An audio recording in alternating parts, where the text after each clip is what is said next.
Hello ladies and gents, and today another marathon has been announced. This time it is the Spring Marathon for the TS-5, an American Tier 8 premium tank destroyer, and as with any marathons it comes in various stages. Well, there's 10 stages which I'll talk about in a moment, or you can just buy it outright in the premium shop. I haven't seen any of the packages yet, but I'm just assuming that it will be you can buy it for the full cost of the tank plus any of the extra consumables and various bits and bobs that you'll get for doing each stage. However, before I go into the stages, let's just have a quick look at some of the stats. So it's got a nice 120mm caliber gun which does an average damage of 400 a shot, with 248 penetration with its AP round.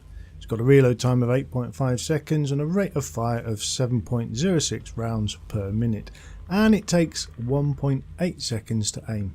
However, the dispersion is 0.44. Its shell velocity with the AP round is 860 meters a second, and it carries 40 rounds in its capacity. So it's got the potential damage with its AP round of 16,000. However, it is worth noting that the AP rounds cost 1,060 credits each, so it actually does get quite expensive. It's got a top speed of 26 km/h forwards and 12 km/h in reverse, so it is quite slow. So it's very similar to the T28 with its 750 horsepower and only 12.5 horsepower per ton. It is quite steady, and it's also not got the fastest traverse speed at 24 degrees per second. It's got a gun elevation of 20 degrees and 5 degrees of gun depression, and you can move 10 degrees left or right from center. However, get this thing hull down and it's not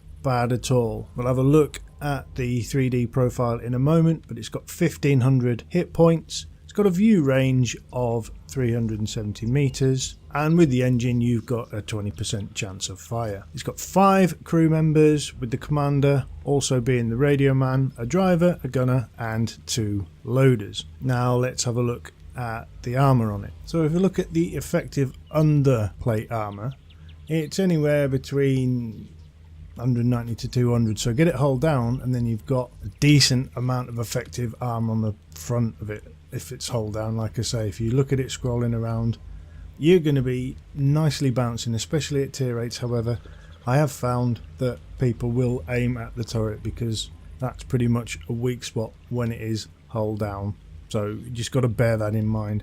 At the sides, it's nothing impressive really. You get to the side of it and pretty much everything is going to pen, especially at the rear of it as well, with the most being about 50, well, between 50 and 60 mil of armour at the back. But it isn't too bad, plus you got these nice little side skirts covering the tracks as well, which more than likely, if people are firing the premium heat rounds at you, they're going to get absorbed into those tracks. What I've found so far at the moment is, if like with pretty much anything, it is a case of I haven't penned you once, so it's dab that 2 key and incoming premium rounds to try and pen you, and then also hope that nothing gets up close to you because your traverse speed isn't that good, so all they're going to do is circle around you and just keep shooting you on all the weak points on the sides and the rear. However, you don't want to know about that. There's going to be plenty of other videos giving you full and detailed stats and comparisons. You just want to know how you can get it. So let's have a look at the stages. As with the stages in previous marathons, you get to complete them with either commitment or for mastery. Now the commitment missions are from tier 6 to tier 10, and the mastery missions are for tier 9 and 10 vehicles. So stage 1 for commitment is earn at least 250 points of ace experience 4 times, and for mastery earn at least 750 points of base experience. In doing that, that will also give you 10% off the purchase price of the package. For stage 2 for commitment, earn a total of 4,500 points of base experience, only experience earned for being among the top 10 players on your team by experience earned. Or for mastery, be among the top 3 players on your team by experience earned twice and earn at least 550 points of base experience in each battle. For stage 3 for commitment, be among the top 10 players on your team by experience earned 12 times And for mastery, cause at least 3000 hit points of damage 3 times and be among the top 5 players on your team by damage caused in each battle. For stage 4, earn a total of 12,000 points of base experience. And again, only the experience earned for being among the top 10 players on your team is counted.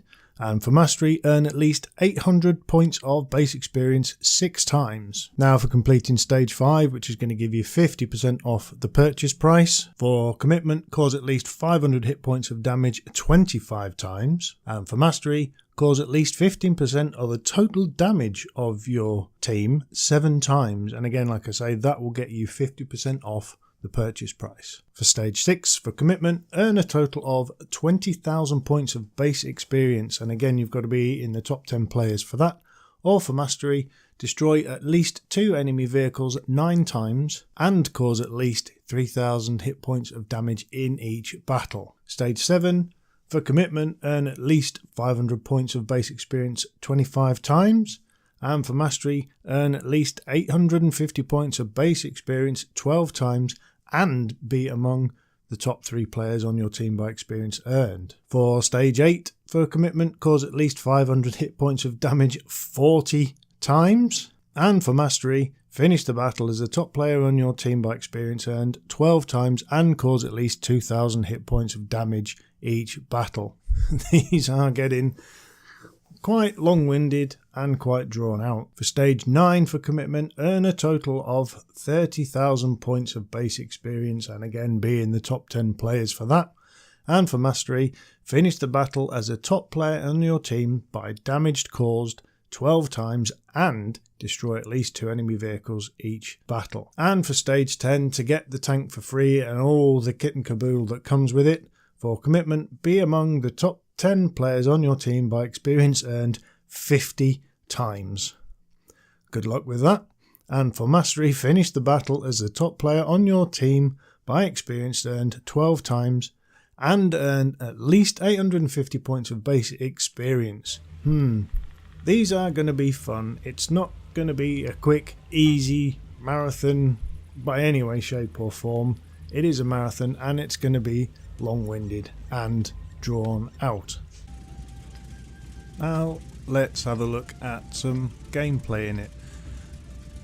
As before, in my last replay, I happened to be on the wonderful map of Empire's Border.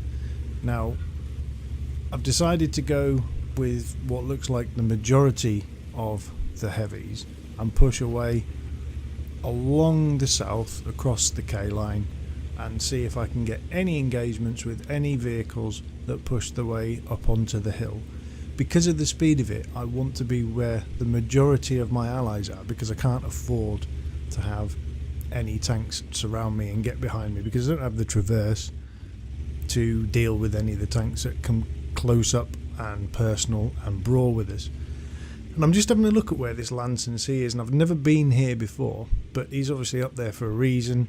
And he's taking shots at the RU that has been spotted. I'm thinking, well, it's a little bit of a plateau, and from here I might be able to get shots onto any of the vehicles that sit up at G3, G4 kind of area.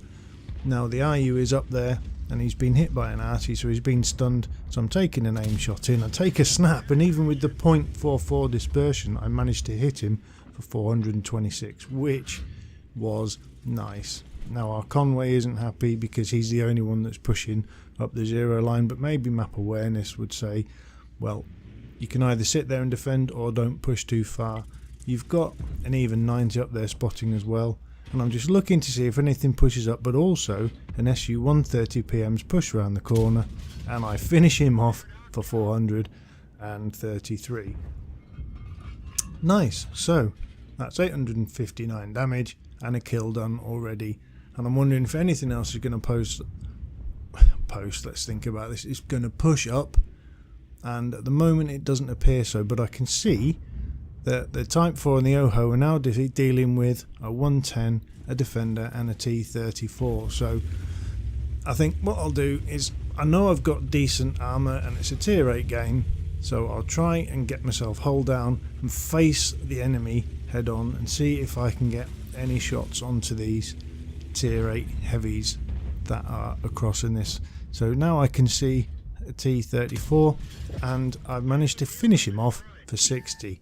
That's nice. I'm spotted, but I don't think I'm going to be shot at. I'll see if I can get any hits on this defender, and that's where the dispersion of 0.4 lets me down, because that ended up hitting low into the ground. Not to worry, we've got 2 kills already.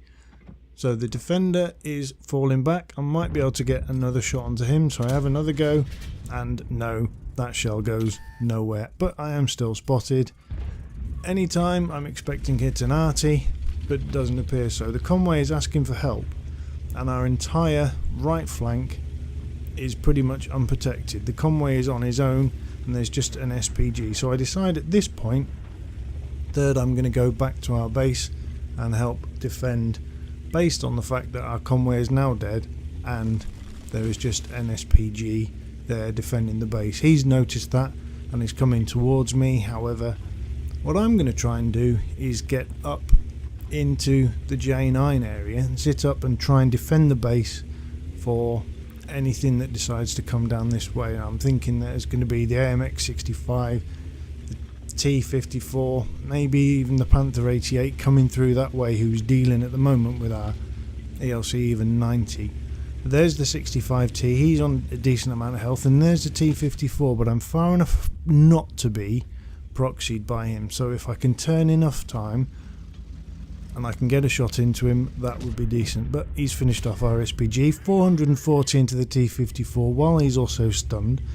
If I reverse up, then I can get my armour in a decent position, and I fire straight down onto his front plate, and that's him gone. 3 kills, 1,707 damage. Our ELC 90 is dealing with the AMX 65T. I'm going to put a snapshot into him, and I hit him for 434. And our even 90 now is on a reload, so I'm going to go and try and save him with 13-3 up. So there's a low on 1,368, health up in the high hills, and this AMX 65T trying to deal with our reloading AMX even 90. So I'm going to try and save him. Straight into the side for 130 of the AMX 65T. That's him destroyed. We'll see if we can get another kill, and we'll push ourselves up to go and help out the EBR and the Object 257, because Mr. Low is up there just waiting. It'd be nice to get kills, and I say this was one of my first games. In fact, it might have even been the first game I've had in it. I haven't taken any shots yet, but I know in games that I played after this, the armour was pretty decent, even head-on, but when people realised that the cupola on the top was a weak point, it really didn't take much to start shooting that. I took lots and lots of bounces off the front of the tank when it was hull down, which was nice, especially when people, like I said in the past, have been dabbing the 2 key. They've been penning it, but the Low is reversing up. He's there facing the back of me, put the shot in, and that's it. 5 kills done, game over. So let's have a look at these endgame stats. Now, as you can see, it was a victory, and I grossed 75,560 credits and had 3,377 experience.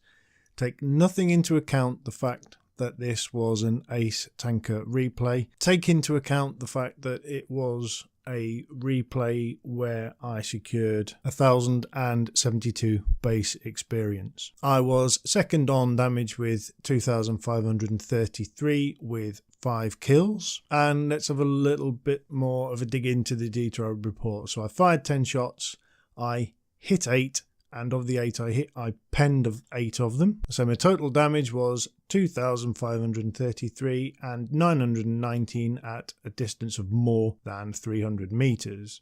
I damaged 6 vehicles and destroyed 5 of them, and I travelled 1.47 kilometers. Now, with it being non-premium account, I earned 50,373 credits. With the resupply of my ammunition, it took away 10,600 credits. Again, that's with the just over 1,000 credits per shot with the AP round. So my net profit without a premium account would have been 39,733. However, it is with premium, so I grossed 75,560 and netted 64,960. And like I say, the base experience, just ignore the fact that it was an ace tanker because there are so very few tanks on the server. And while I was playing this, I was one of the few that was actually playing it at the time. So my base experience was 1,072, with the ×2 for the victory and the bonus for the premium tier would have been 2,251. But with it being premium, the base was 1,608, plus the ×2 and the bonus for the premium, my EXP was 3,377. Now my opinion on this tank. It's okay as a tier 8 premium tank destroyer for crew training and earning credits. I've played in battles where after this I have lost games and earned more credits, 80, 90,000 for a loss. And I've also played in games where I've won and I've had 120, 115,000 credits also. But again, don't forget that I am running a premium account. Now with any marathon, the longer they go on, the harder the stages, the more you've got to do. And they do take a lot of time to do them. And obviously I'm not a fan of sitting down and doing long gaming sessions. It's not something I personally agree with because I don't think it's particularly good for your health. But it's entirely up to you if you decide you want to do the mission for full. Don't forget, for each stage you are completing, you are going to get a 10% reduction on the value of the tank. So do stage 3, do stage 4, do stage 5, get a 50% reduction on it. But as I always say, it is your money. You decide what you want to do with it. If you want to buy it, do so. If you don't, then try and earn it for free. It is there for you to try and challenge yourself to get. I actually have enjoyed playing it. I don't enjoy the up close and personal brawling because I can't deal with anything that just gets to the side of it and gets behind it and just damages you for fun. I've also found that it becomes a bit of an arty magnet because it is a new tank and people just want to hit it. However, in terms of premium tank, it does what it says on the tin, gives you increased credits, it gives you increased crew training. So it's fun in that extent. So I hope you enjoyed this review and have seen what you've got to get the tank, and I'll catch you guys later. See ya!